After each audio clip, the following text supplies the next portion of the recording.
Good evening, dear friends. In this video, I am discussing about how to write recounting of votes application before the district commissioner of every district. That's why this video is very important. I request all of you to watch the video till the end. And my request, please do like, comment and subscribe my YouTube channel. Let's start the video. Yet আসলে আরম্ভ কৰিব ওলাইছো যে পঞ্চায়ত নিৰ্বাচনত আপোনালোকে যদি কিবা serious ইলিগেলিটি আপোনালোকে পাইছে তেতিয়া হলে পঞ্চায়তৰ ভোট আপোনালোকে ৰিকাউন্টিং কৰিব পাৰে। গতিকে ৰিকাউন্টিংৰ এপ্লিকেশন কেনেকৈ লিখিব ইয়াত মই দেখাই দি আছো। এটা কথা কৈ আছো, ৰিকাউন্টিংৰ এপ্লিকেশনখন লগে লগে দিয়া ভাল, যদি দিয়া নাই এতিয়াও সময় আছে, আপোনালোকে অতি সোনকালে দিব। গতিকে ৰিকাউন্টিংৰ কাৰণে আপোনালোকৰ এপ্লিকেশনটো আপোনালোকৰ জিলাত থকা ডিসি ডিস্ট্ৰিক্ট কমিশনাৰ অথবা কো ডিস্ট্ৰিক্ট কমিশনাৰ অথবা এসডিওক আপোনালোকে দাখিল কৰিব লাগিব। মই ইয়াত আপোনালোকক থুলমূল এটা আইডিয়া দি আছো কেনেকৈ এপ্লিকেশন লিখিব লাগে। ইয়াতে চাওক, to the district commissioner Goalpara, মোৰ গোৱালপাৰা জিলা হয়, মই লিখিছো ডিস্ট্ৰিক্ট গোৱালপাৰা আসাম দিছো। তাৰ পিছত ডেট আজি দিছো। Subject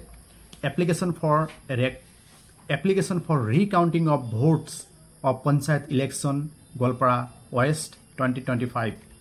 Panchayat election Goalpara West 2025 eto candidate ejonor identity card election commissioner ফালৰ পৰা দিয়া হৈছিল, সেইখিনি চাই মই ইয়াত লিখিছো। আকৌ কৈছো, application for recounting of votes of Panchayat election Goalpara West 2025. Sir, ইয়াতে চাওক এলিগেশনটো কি আছিল। I offered my candidature as a ward member from 8 Nong Pandova Ward under 29 No Maru Khetri Gao Panchayat District Goalpara Assam. Accordingly, counting of votes was held on 11/5/2023 and I got total number of valid votes 302 including postal votes and my rival candidate, মানে বিপরীত পক্ষৰ candidate, namely শ্ৰীমতী, ইয়াতে এটা নাম লিখিছো, তেখেতৰ mobile নম্বৰটো দিছো, has got 306 votes including postal votes. In the counting time of votes, some illegalities and malpractices have been done by the counting officers and one employee who may be a contractual of DC office Goalpara, namely Mr. ইয়াত এটা নাম লিখিছো, তাৰ পিছত village দিছো, police station district Goalpara Assam, who works in the district commissioner's office Goalpara. ইয়াতে কোৱা হৈছে যে কাউন্টিং অফ ভোটছৰ সময়ত গোৱালপাৰা ডিসি অফিচৰ এজন কৰ্মচাৰী কন্ট্ৰাকচুৱেল হ'ব পাৰে, তেখেতে উপস্থিত আছিল, thus involved in election campaign openly. আৰু সেই কৰ্মচাৰীজনে ইলেকশন কেম্পেইনত ইনভলভ হৈছিল ওপেনলি, এজন ক্যান্ডিডেটৰ হয়, ইয়াতে ক্যান্ডিডেটৰ নামটো লিখিছো, and also made partiality at the time of counting. আৰু পক্ষপাতিত্ব, কাউন্টিংৰ সময়ত partiality পক্ষপাতিত্ব কৰাৰ অভিযোগ আছে। There have reason to believe that there may have been errors in the counting of votes which could affect the outcome of the election.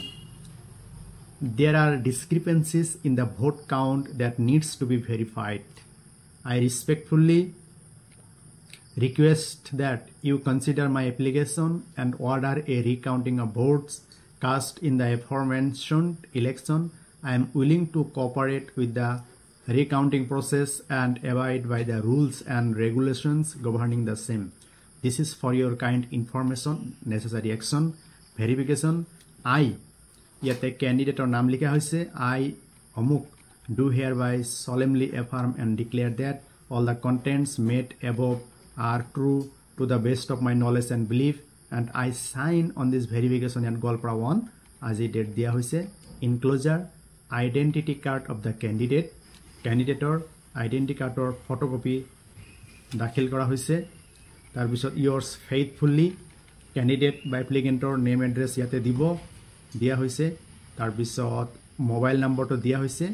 তাৰ পিছত দিয়া হৈছে copy to the state election commissioner Assam for kind information সেকেন্ডত দিয়া হৈছে office file এনেকৈ আপোনালোকে ৰিকাউন্টিংৰ application লিখি অতি সোনকালেই জমা দিয়ক আজি যদি জমা দিব নোৱাৰে অহাকালি সোনকালে জমা দিব লগতে এপ্লিকেশনত 2 টকাৰ কোড ফি লগাই জমা দিব আপোনালোকে এটা ৰিসিপ্ট কপি হাতত ৰাখি থব যদি উইথিন শৰ্ট টাইমৰ ভিতৰত কোনো ধৰণৰ বিহিত ব্যৱস্থা গ্ৰহণ নকৰে তেতিয়াহলে আপোনালোকে ইলেকশ্যন ট্ৰাইব্যুনালত আপোনালোকে গোচৰ মোকৰ্দমা দাখিল কৰিব পাৰিব যদি ভাল লাগে লাইক কমেন্ট শেয়াৰ কৰিব ধন্যবাদ